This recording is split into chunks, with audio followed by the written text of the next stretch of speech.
21세기 민족일보 TV 뉴스 브리핑입니다. 총 5편의 뉴스를 준비했습니다. 5월 18일 첫 번째 소식입니다. 바이든 지지율 39%로 추락, 역대 최저치. 조 바이든 미국 대통령의 지지율이 역대 최저치를 기록했다.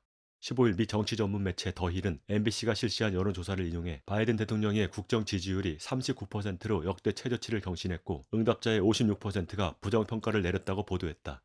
지지율 하락의 요인으로는 인플레이션 사태와 안보 우려 등이 꼽힌다. 바이든 대통령의 경제 성과에 대해 지지를 표한 이들은 33%에 불과했다. 바이든 대통령이 인플레이션과 생계비 문제에 잘 대응하고 있다고 답변한 유권자는 23%에 그쳤다. 다음 소식입니다. 러 외무차관, 핀란드, 스웨덴, 나토 가입 비난. 16일 리아 노브스티 통신 등에 따르면 세르게이 랴브코프 러시아 외무차관은 핀란드와 스웨덴의 북대서양 조약기구 가입 신청 계획과 관련한 논평을 발표했다.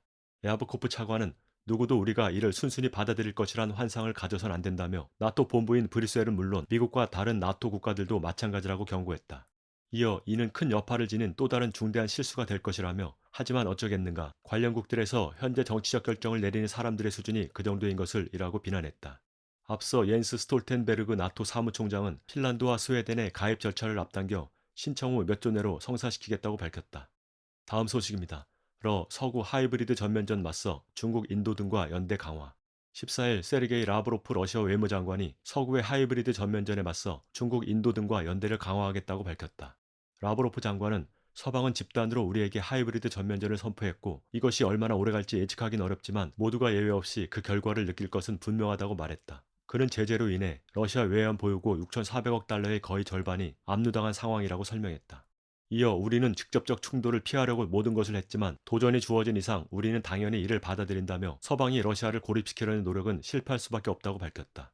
특히 중국과 관계는 역대 최상이고 인도와도 전략적 특혜 동반자 관계를 개발하고 있다고 강조했다. 다음 소식입니다. 핀란드 나토 가입에 대한 입장 명확.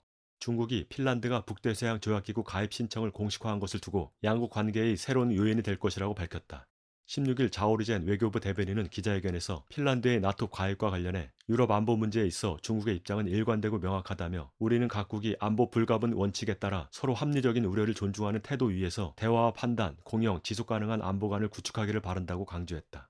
그러면서 중국과 핀란드의 관계는 계속 매우 우호적이었다며 핀란드의 나토 가입 신청은 양국 관계에 새로운 요인을 가져올 것이라고 언급했다. 마지막 소식입니다. 바이든의 대만 WHO 참여법 서명은 난폭한 내정 간섭. 조 바이든 미국 대통령이 올해 하반기 열리는 세계보건총회에 대만이 옵서버로 참석하는 것을 지원하는 법안을 서명했다. 중국 외교부는 난폭한 내정 간섭이라고 목소리를 높였다. 16일 자오리젠 중국 외교부 대변인은 정례 기자회견에서 미국의 관련법은 하나의 중국 원칙과 중미 세계연합 공보 규정을 엄중하게 위반한 것이라며 국제법과 국제관계 준칙을 엄중하게 위반했으며 난폭한 내정 간섭이라고 비난했다. 아울러 이 법을 이용해 대만이 소위 국제공간을 넓히는 데 도움을 주면 안 된다. 그렇지 않으면 중미 관계와 대만 평화와 안정을 더욱 손상할 것이라고 강조했다.